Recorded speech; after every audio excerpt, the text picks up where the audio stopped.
Hey everybody, it's Nicholas Ashbaugh. It's great to see you. I wanted to take a couple of moments today because Mercury is direct, amen. We're recording this on the 15th, and we also have a full moon today. And I just feel like with the last full moon here in this year, let's see what we can do to let go and to kind of take a little bit of a peek of what's coming through for the new year. That final card, as we're looking into the future position, is going to be really impactful. So without any further delay, we're going to do a 3-card mini read. This is general for all signs, so let's get started. Close your eyes if you will. Let's open our energy to receive guidance in the highest forms. You can just focus, if you'd like to, on the full moon.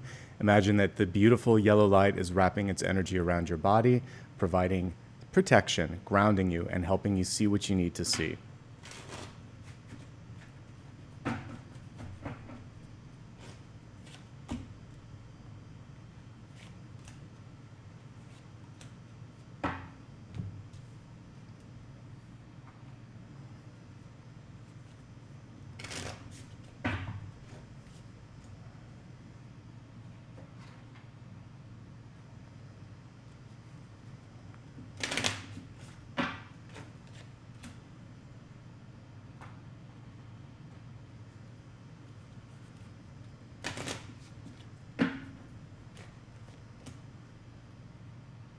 All right, some powerful messages and cards coming through. Let's begin with the energy coming through in the past.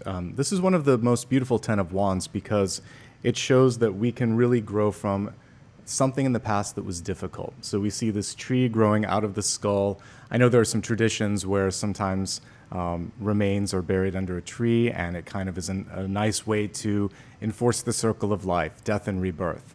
And another card in tarot always shows this energy, which is judgment. So I feel like many of you have karmically learned from a difficult experience. You're already in the throes of growth and near completion. But sometimes, if we look at the traditional 10 of Wands, there's this feeling of the burden is heavy. The pressure is kind of building. And this full moon in particular could be exacerbating some of the stress that you've been carrying. And also the external pressure that we feel from family, friends, and society. Because sometimes we feel like it's up to us. I have to do all of this. So this is saying, no, it's one step at a time. Make sure that you're grounding yourself.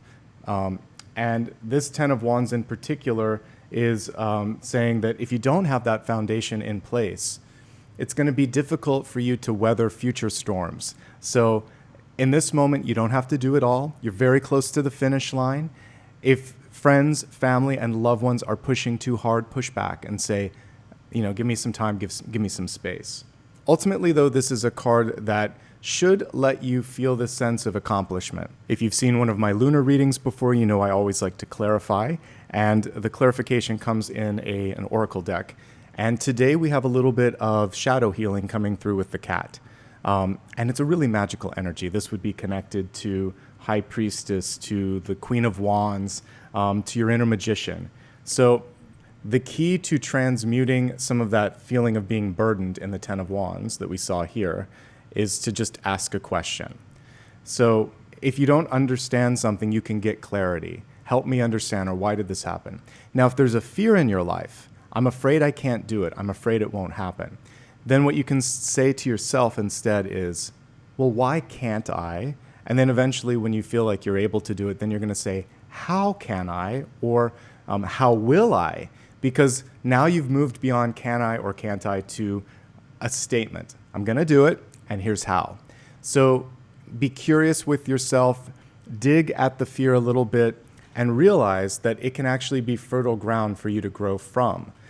Something that once was frustrating or felt like it was out of your control, you can learn from it, you can ground yourself, you can grow, and then that curiosity leads to power or autonomy. And then that helps you connect with your magic, your inner magician. Independence, autonomy, the ability for you to do this on your own. You've already proven it, like we see in this traditional illustration. You can carry all of this and then some. But we want to think about how to move into a smarter, a more sustainable growth in the future, and that's why the Page of Wands is coming here. So you're done with this. It's a natural progression. The Page of Wands is basically starting to reap the rewards of their work, their insight. And I love that she's kind of coming forth and saying, hey, I've got an idea. And not kind of putting any sort of judgment on the idea. That's a really nice way to express something. If you're going to put judgment on it, make it good. Say, I have a great idea. I have some interesting insights. Are you open? Don't speak in a way that is self-deprecating.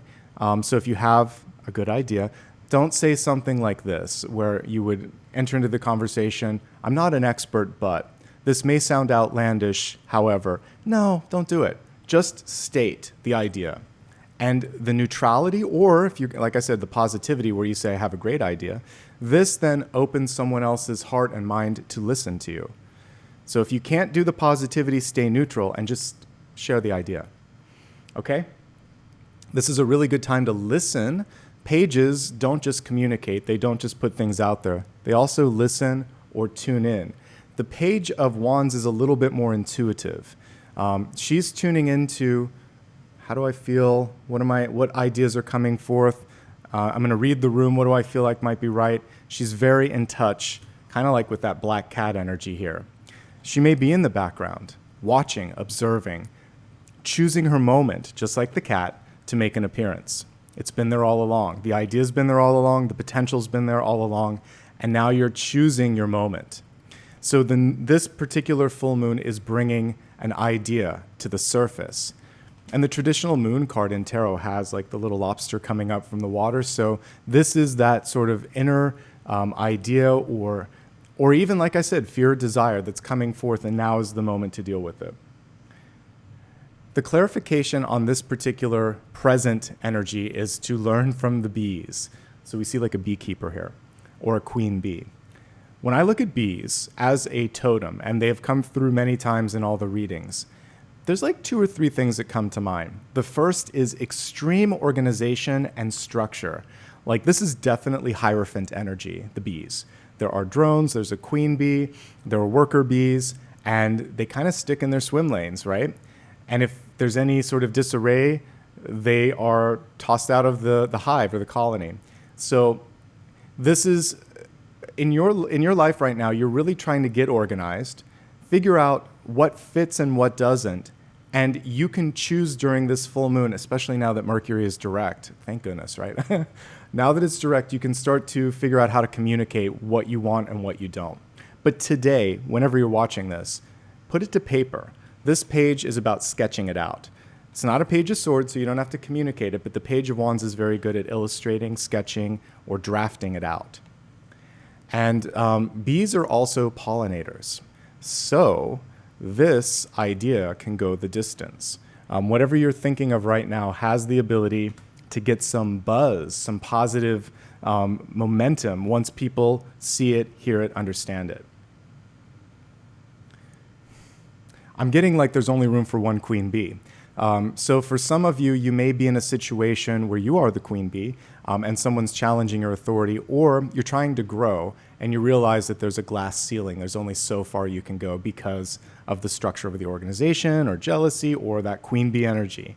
So that's something to also keep in mind. But together, these 2 cards represent fertility and abundance in the form of ideation, brainstorming, good ideas. So really, whatever it is that you're thinking about moving forward with, these cards are affirming that this is the right direction.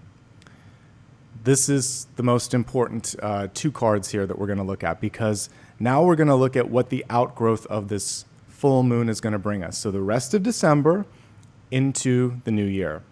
So how wonderful it is. We got, a card of completion, and then we got the 2 pages. I said this is the time to listen, to draft, to observe, to pick your timing. Now we got the Page of Swords. This is, the next 15 days taking you to New Year's.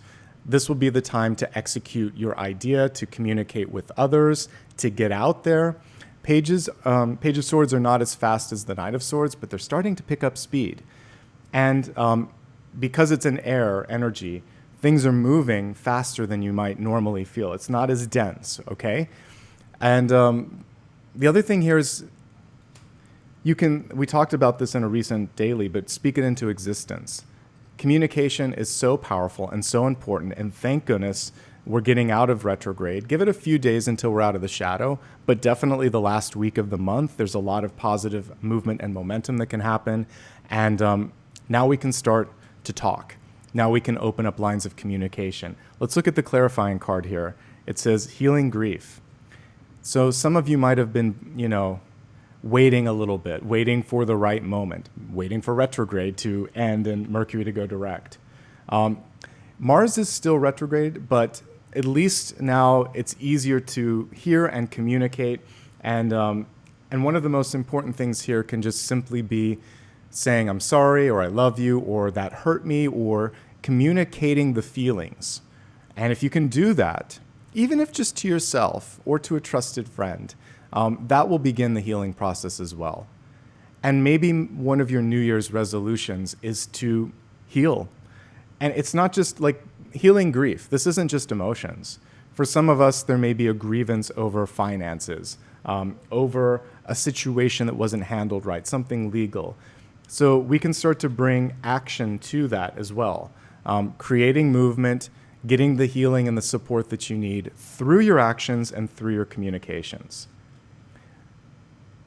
Let's take a look at one big idea card for this full moon leading us into New Year's so we can bring about the best possible change. And we're just going to pull one card for this as the deck decides to get active on the table here. All right, there we go.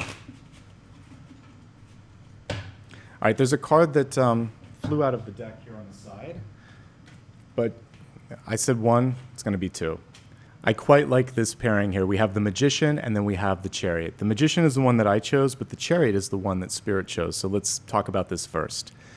So we have this wonderful energy of your emotions creating movement in your life because this is a very water-themed chariot.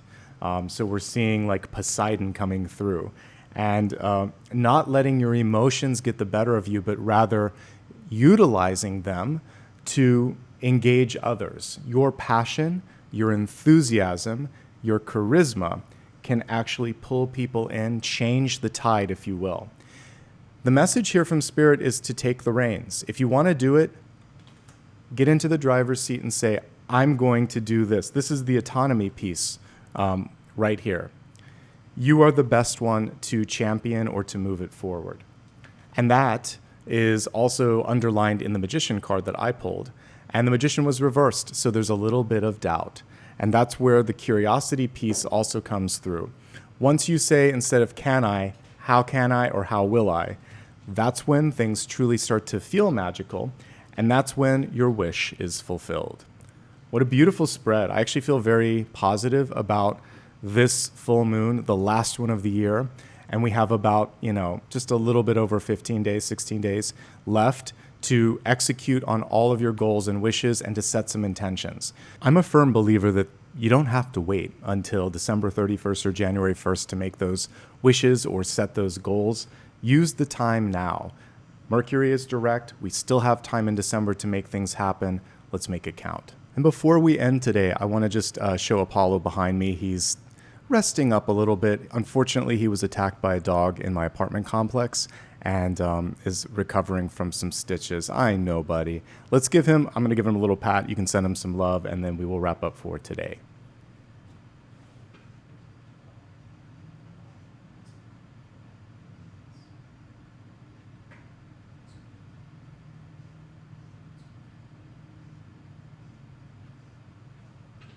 If you enjoyed this video, please like and subscribe. Thank you so much for being a part of this community and participating here. I appreciate it. Let me know what resonated the most with you in the comments below. You can also give me a follow on social media. It's always my full name, Nicholas Ashbaugh, on all major platforms. I know that TikTok may be banned soon. You can also follow me on Blue Sky, a new emerging app. The link is here. It's also on my website as well if you ever need to get any of these.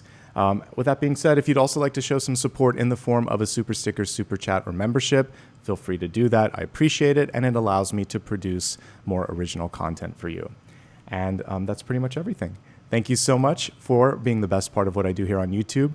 I hope that I see you over the next couple of weeks for weeklies, monthlies, and dailies. But in the meantime, wishing you a safe and happy holiday season. See you soon.